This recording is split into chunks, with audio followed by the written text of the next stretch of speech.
안녕하세요. 샤롬입니다.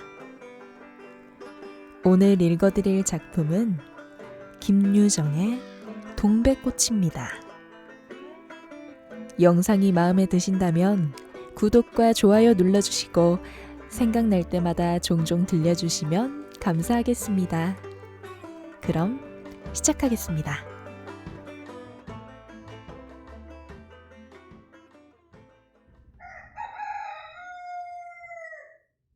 오늘도 또 우리 수탉이 막 쪼이었다. 내가 점심을 먹고 나무를 하러 갈 양으로 나올 때이었다. 산으로 올라서려니까 등 뒤에서 푸드득 푸드득 하고 닭의 횟소리가 야단이다. 깜짝 놀라며 고개를 돌려보니 아니나 다르랴 두 놈이 또 얼리었다. 점순내 수탉은 대강이가 크고 똑 오소리같이 실팍하게 생긴 놈이 덩저리 작은 우리 수탉을 함부로 해내는 것이다. 그것도 그냥 해내는 것이 아니라 푸드득하고 면두를 쪼고 물러섰다가 좀 사이를 두고 또 푸드득하고 모가지를 쪼았다. 이렇게 멋을 부려가며 여지없이 닦아놓는다. 그러면 이 못생긴 것은 쪼일 적마다 주둥이로 땅을 받으며 그 비명이 킥, 킥 할 뿐이다. 물론 미처 아물지도 않은 면두를 또 쪼이어 붉은 선혈은 뚝뚝 떨어진다.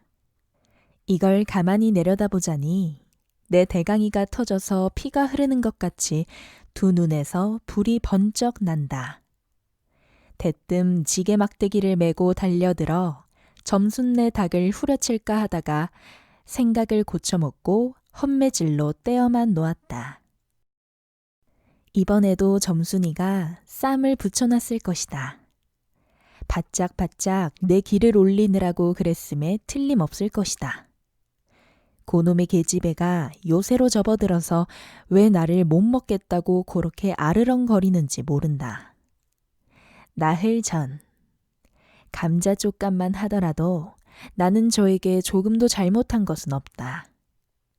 계집애가 나무를 캐러 가면 갔지 나 물타리 엮는데 생이질을 하는 것은 다 뭐냐. 그것도 발소리를 죽여가지고 등 뒤로 살며시 와서 예, 너 혼자만 일하니? 하고 긴치 않는 수작을 하는 것이었다. 어제까지도 저와 나는 이야기도 잘 않고 서로 만나도 본척 만척하고 이렇게 점잖게 지내던 터이련만 오늘로 갑작스레 대견해졌음은 웬일인가. 황차 망아지만한 계집애가 남 일하는 놈 보고 그럼 혼자 하지. 때로 하디?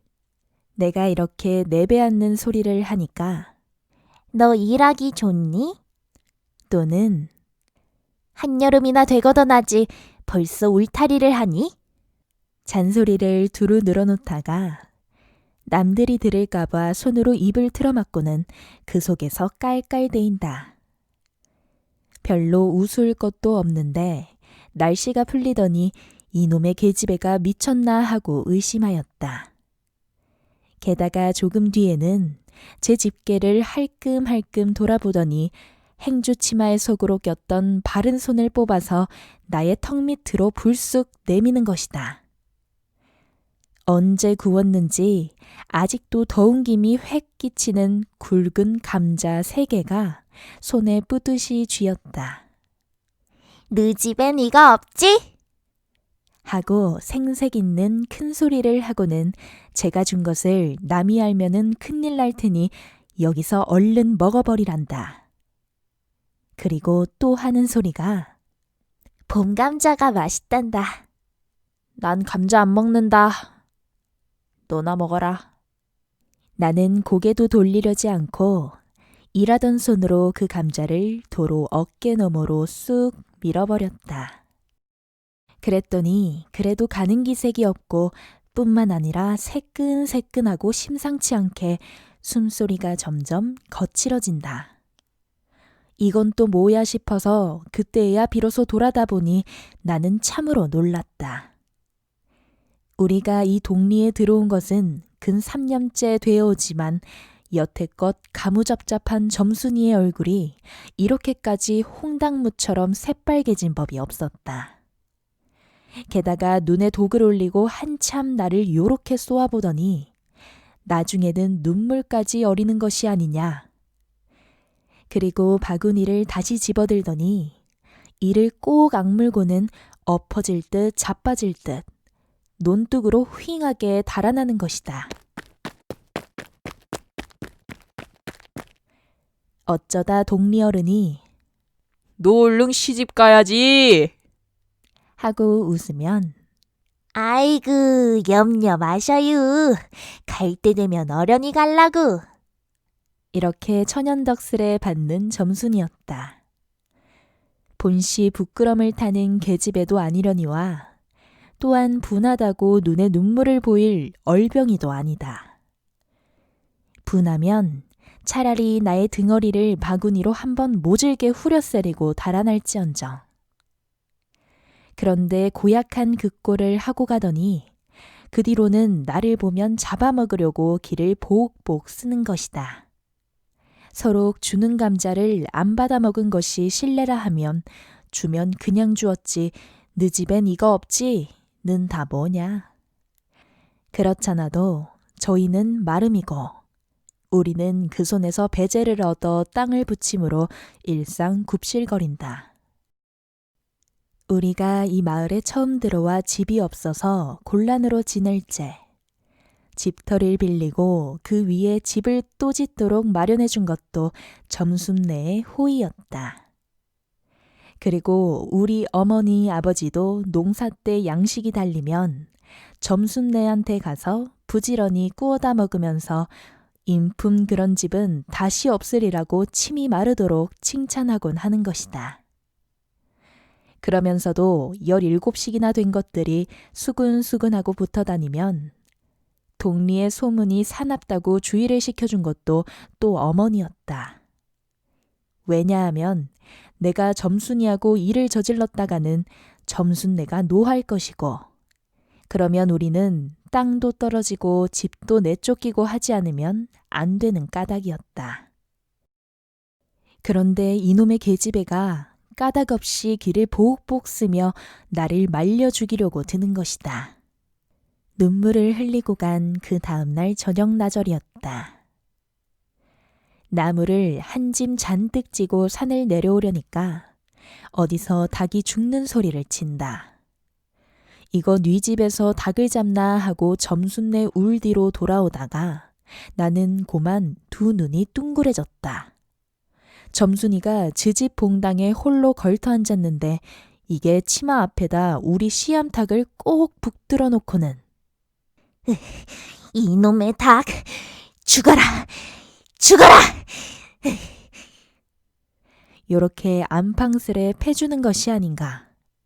그것도 대가리나 치면 모른다마는 아주 알도 못 낳으라고 그 볼기짝개를 주먹으로 콕콕 쥐어박는 것이다. 나는 눈에 쌍심지가 오르고 사지가 부르르 떨렸으나 사방을 한번 휘 돌아보고야 그제서 점순이 집에 아무도 없음을 알았다. 잡은 참지게 막대기를 들어 울타리의 중턱을 후려치며 이놈의 계집애! 남의 닭 알 못 나라고 그러니? 하고 소리를 빽 질렀다. 그러나 점순이는 조금도 놀라는 기색이 없고 그대로 의젓이 앉아서 제 닭 가지고 하듯이 또 죽어라 죽어라 하고 패는 것이다.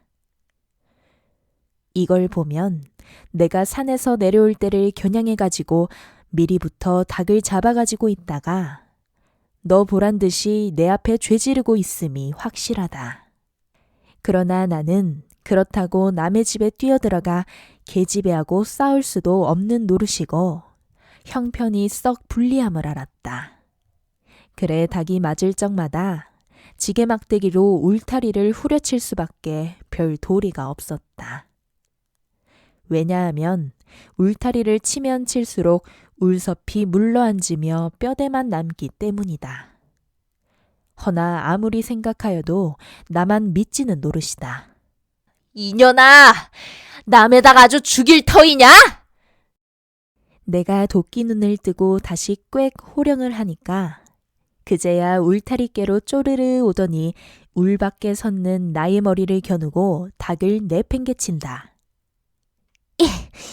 에이, 더럽다. 더러워. 더러운 걸 널더러 입대 끼고 있으랬니? 망할 계집애년 같으니. 에휴. 하고 나도 더럽단 듯이 울타리깨를 휘잉하게 돌아내리며 약이 오를 대로 다 올랐다라고 하는 것은 암탉이 풍기는 서슬에 나의 이맛배기에다 물집똥을 찍 깔겼는데 그걸 본다면 알집만 터졌을 뿐 아니라 골병이 단단히 든 듯 싶다. 그리고 나의 등 뒤를 향하여 나에게만 들릴 듯 말 듯한 음성으로 이 바보 녀석아. 얘, 너 베네병신이지? 그만도 좋으련만 얘, 너 네 아버지가 고자라지? 뭐? 우리 아버지가 그래 고자야?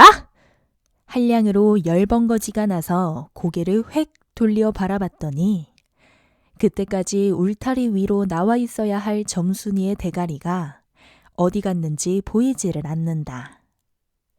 그러다 돌아서서 오자면 아까의 한 욕을 울 밖으로 또 퍼붓는 것이다. 욕을 이토록 먹어가면서도 대거리 한마디 못하는 걸 생각하니 돌부리에 채이어 발톱 밑이 터지는 것도 모를 만큼 분하고 급기야는 두 눈에 눈물까지 불끈 내솟는다. 그러나 점순이의 치매는 이것뿐이 아니다.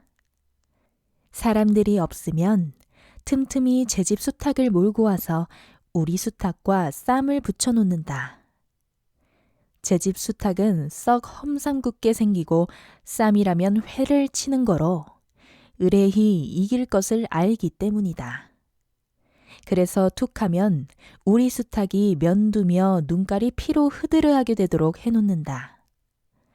어떤 때에는 우리 수탉이 나오지를 않으니까 요놈의 계집애가 모이를 쥐고 와서 꿰어내다가 쌈을 붙인다. 이렇게 되면 나도 다른 배차를 차리지 않을 수 없었다. 하루는 우리 수탉을 붙들어 가지고 넌지시 장독계로 갔다. 쌈닭에게 고추장을 먹이면 병든 황소가 살모사를 볶고 용을 쓰는 것처럼 기운이 뻗친다 한다. 장독에서 고추장 한 접시를 떠서 닭 주둥아리깨로 들이밀고 먹여보았다.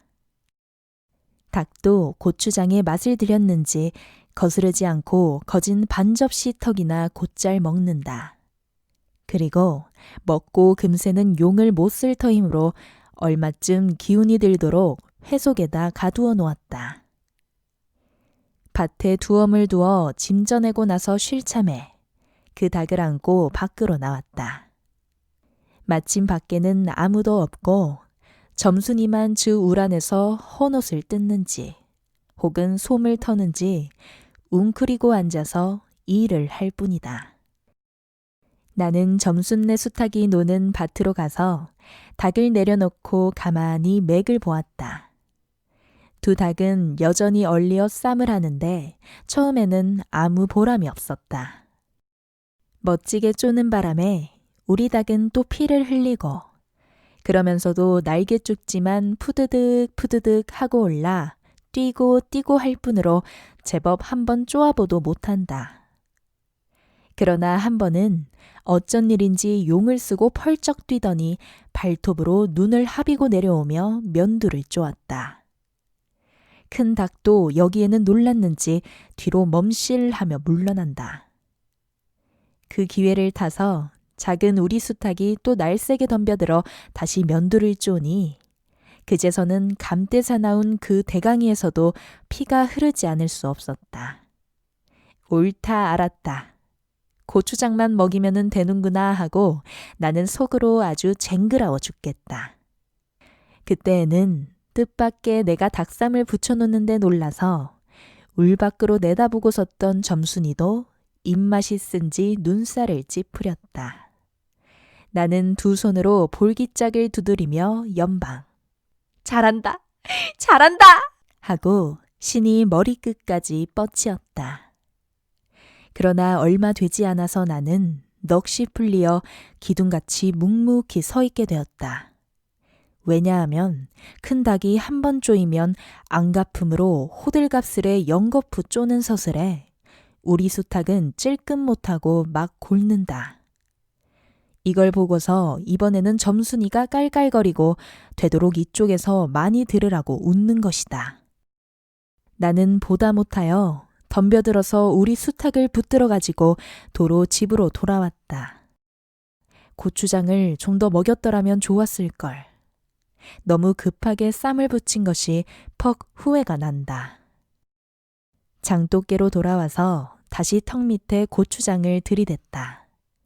흥분으로 말미암아 그런지 당최 먹질 않는다. 나는 할 일 없이 닭을 반드시 누이고 그 입에다 권련 물부리를 물리었다. 그리고 고추장물을 타서 그 구멍으로 조금씩 들이부었다. 닭은 좀 괴로운지 킥킥 하고 재채기를 하는 모양이나 그러나 당장의 괴로움은 매일같이 피를 흘리는데 될 게 아니라 생각하였다. 그러나 한두 종지가량 고추장물을 먹이고 나서는 나는 고만 풀이 죽었다. 싱싱하던 닭이 왜 그런지 고개를 살며시 뒤틀고는 소나귀에서 뻗으러지는 것이 아닌가. 아버지가 볼까 봐서 얼른 회에다 감추어 두었더니 오늘 아침에서야 겨우 정신이 든 모양 같다. 그랬던 걸 이렇게 오다 보니까 또 쌈을 붙여 놓으니 이 망할 계집애가 필연 우리 집에 아무도 없는 틈을 타서 제가 들어와 회에서 꺼내가지고 나간 것이 분명하다. 나는 다시 닭을 잡아다 가두고 염려는 스러우나 그렇다고 산으로 나무를 하러 가지 않을 수도 없는 형편이었다. 소나무 삭정이를 따며 가만히 생각해 보니 암만 해도 고년의 목쟁이를 돌려놓고 싶다. 이번에 내려가면 망할련 등줄기를 한번 되게 후려치겠다 하고 싱둥벙둥 나무를 지고는 불이 나게 내려왔다.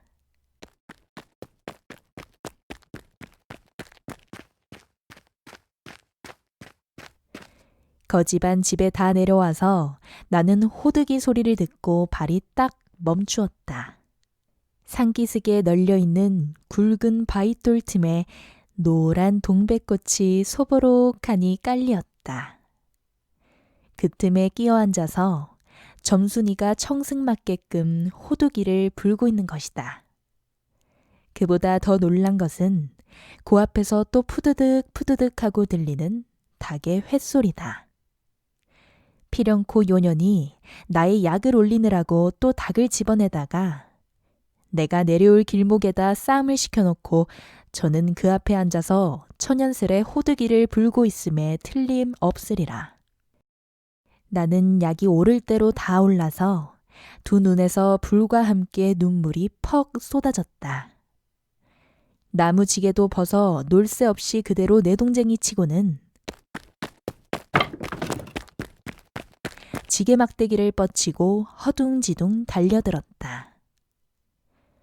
가까이 와보니 과연 나의 짐작대로 우리 수탉이 피를 흘리고 거의 빈사지경에 이르렀다. 닭도 닭이려니와 그러함에도 불구하고 눈 하나 깜짝없이 그대로 앉아서 호두기만 부는 그 꼴에 더욱 치가 떨린다. 동리에서도 소문이 났거니와 나도 한때는 걱실걱실이 일 잘하고 얼굴 예쁜 계집애인 줄 알았더니 시방 보니까 그 눈깔이 꼭 여우새끼 같다. 나는 대뜸 달겨들어서 나도 모르는 사이에 큰 수탉을 단매로 때려 엎었다. 닭은 푹 엎어진 채 다리 하나 꼼짝 못하고 그대로 죽어버렸다. 그리고 나는 멍하니 섰다가 점순이가 매섭게 눈을 흡뜨고 닥치는 바람에 뒤로 벌렁 나자빠졌다. 이놈아! 너 왜 남의 닭을 때려 죽이니? 그럼 어때? 하고 일어나다가 뭐 이 자식아? 누집 닭인데! 하고 복장을 떼미는 바람에 다시 벌렁 자빠졌다. 그리고 나서 가만히 생각하니 분하기도 하고 무한도스럽고 또 한편 일을 저질렀으니 인젠 땅이 떨어지고 집도 내쫓기고 해야 될는지 모른다. 나는 비슬비슬 일어나서 소매자락으로 눈을 가리고 얼김에 엉 하고 울음을 놓았다. 그러자 점순이가 앞으로 다가와서 그럼 너 이다음부턴 안 그럴 테냐? 하고 물을 때에야 비로소 살 길을 찾은 듯 싶었다. 나는 눈물을 우선 씻고 뭘 안 그러는지 명색도 모르건만 그래 하고 무턱대고 대답하였다. 요담부터 또 그래봐라. 내 자꾸 못 살게 굴 테니. 그래 인젠 안 그럴 테야. 닭 죽은 건 염려 마라. 내 안 잃을 테니. 그리고 못에 떠다 밀렸는지 나의 어깨를 짚은 채 그대로 퍽 쓰러진다. 그 바람에 나의 몸뚱이도 겹쳐서 쓰러지며 한창 피어 퍼들어진 노란 동백꽃 속으로 푹 파묻혀 버렸다. 알싸한 그리고 향긋한 그 냄새에 나는 땅이 꺼지는 듯이 온 정신이 고만 아찔하였다. 너 말 마라. 그래. 조금 있더니 요 아래서 점순아!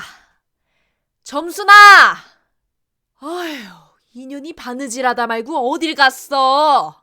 하고 어딜 갔다 온 듯 싶은 그 어머니가 역정이 대단히 났다.